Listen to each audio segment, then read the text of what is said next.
Et salut tout le monde, j'espère que vous allez bien. On se retrouve aujourd'hui pour une nouvelle vidéo de pronostic de paris sportifs sur les matchs qui vont se dérouler ce week-end. Les derniers combinés proposés sur la chaîne n'étaient pas bons, clairement, il faut le dire, il faut utiliser les bons mots. C'était pas très inspiré ce que je vous proposais. On va essayer de revenir à quelque chose de peut-être plus simple ce week-end. 3 matchs, une cote supérieure à 3. Un en Angleterre, un en Espagne, un en Serie A.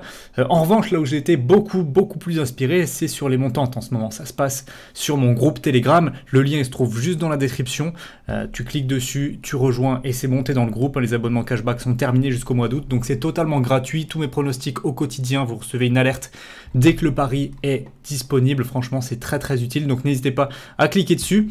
Mais du coup, ce que je vous disais, c'est que niveau montante, c'est très réussi. 2 fois, on a fait de 50 à 250 euros en 6 paliers, safe, tranquillement, sans prendre beaucoup de risques. Et franchement, ça se passe très bien. Je vais en démarrer une nouvelle probablement ce week-end. Je vous ai demandé sur Instagram avec quel montant, 10, 50, 100 euros. J'attends encore tous vos votes, donc là aussi, n'hésitez pas à aller me dire tout ça, avec combien on démarre la prochaine montante, sachant que le format qui fonctionne bien, c'est du coup le 50, 250. Franchement, c'est pas mal. Pourquoi pas tenter un 100 euros, 500 euros aussi. En tout cas, on va continuer sur ce qui fonctionne bien. Pour aujourd'hui, 3 matchs au programme, 3 paris sportifs pour ce week-end, pour un combiné, c'est parti. Le premier match, on va aller le chercher en première ligue. Samedi après-midi, Manchester United reçoit Bournemouth. Alors, depuis la reprise, clairement, on a 2 équipes qui sont absolument pas dans le même état de forme. Manchester est étincelant alors que Bournemouth enchaîne les défaites. Ils sont même maintenant relégables et clairement, on les voit pas pouvoir sortir la tête de l'eau. Tant offensivement, ils sont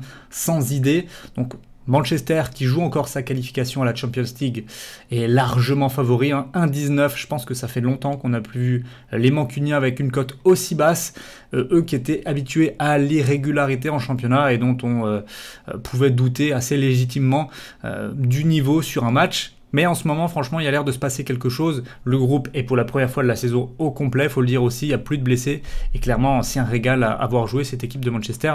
Donc moi, je les vois s'imposer logiquement contre Bournemouth. Alors pour faire gonfler un petit peu la cote de 1,19, je vais prendre un pronostic qui passe très souvent en première ligue depuis le début et depuis la reprise. C'est ici dans la section combo résultat du match et total de buts. Manchester gagne et moins de 4,5 buts. Donc 1, 2, 3, 4, 0, ça passe. Faut pas qu'il y ait plus de 4 buts dans la rencontre, donc moins que 5. 1,37, c'est pas mal, ça fait monter la cote, sachant qu'en première ligue, c'est vraiment rare depuis le début de la reprise, les matchs avec beaucoup de buts. D'autant plus que Bournemouth, qui n'a pas d'idée offensivement, aura du mal, selon moi, à marquer plus d'un but. Ce serait déjà énorme. Et voilà, Manchester, ça devrait plafonner autour de 2-3. Donc franchement, c'est un bet qui est assez intéressant.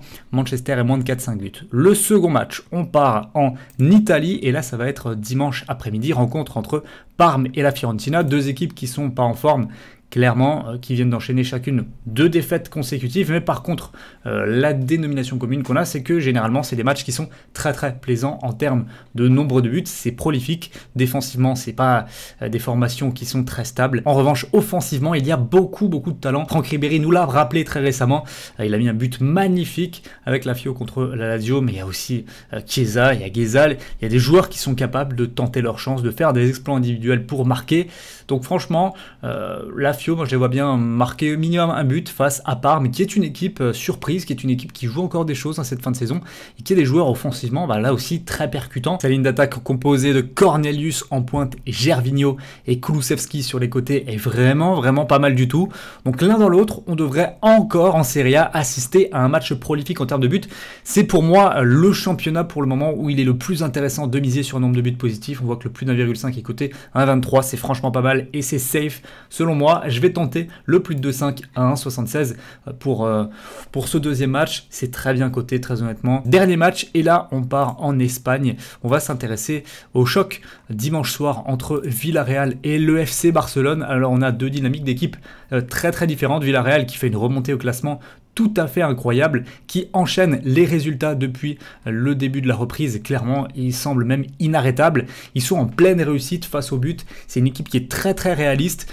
Ils n'ont pas besoin de 36 000 occasions pour marquer des buts. Derrière, c'est solide. Donc, attention au FC Barcelone, c'est tout le contraire en ce moment. Équipe peu en réussite, équipe où aussi en interne, il y a beaucoup de discussions, de tractations pas forcément positives pour l'ambiance générale du club qui sont en train de se former. Messi, Sétienne, le cas Griezmann, le fond de jeu tout simplement proposé par le Barça depuis maintenant plusieurs mois et ça ne s'est vraiment pas amélioré depuis la reprise. Tout ça me fait penser que Villarreal a un coup à jouer et je vais prendre Villarreal ne perd pas ou perd d'un but, c'est coté à 1,36 et je trouve ça vraiment plutôt safe. On a donc 3 matchs pour une cote totale à 3,28. Honnêtement, je les sens bien ces 3 rencontres-là. Individuellement, ce sont de bons pronostics. 3,28 pour le combiné, c'est pas mal. Je vais mettre comme d'habitude, je pense, mes petits 50 €. Plus d'informations à venir toujours sur le groupe Telegram. Voilà. J'espère que cette vidéo vous aura plu. Si c'est le cas, n'oubliez pas de lâcher le petit pouce bleu. C'est très important pour moi. Ça m'aide à faire monter la chaîne. Ça m'aide pour le référencement et tout simplement, c'est une récompense gratuite du travail qui est fourni. N'oubliez pas également de vous abonner si ce n'est toujours pas le cas. Pour ceux qui seraient nouveaux ou qui repasseraient sur la chaîne, parce que je l'ai vu dans les commentaires récemment, oui, j'avais une ancienne chaîne de Paris Sportif à 60 000 abonnés qui a été supprimée par YouTube. Donc voilà, j'ai recommencé une nouvelle chaîne. C'est pour ça qu'il n'y a que, entre guillemets, 8 000 abonnés sur celle-ci. Donc si tu regardes cette vidéo et que tu n'es pas abonné, n'hésite pas, clique sur le bouton follow. Nous, on se retrouve très bientôt, que ce soit sur les réseaux, sur YouTube, sur Twitch aussi, pour des lives Paris Sportifs, pour du nouveau contenu sur le foot, sur les pronos. Moi, je vous souhaite à toutes et à tous un très très bon week-end. Ciao.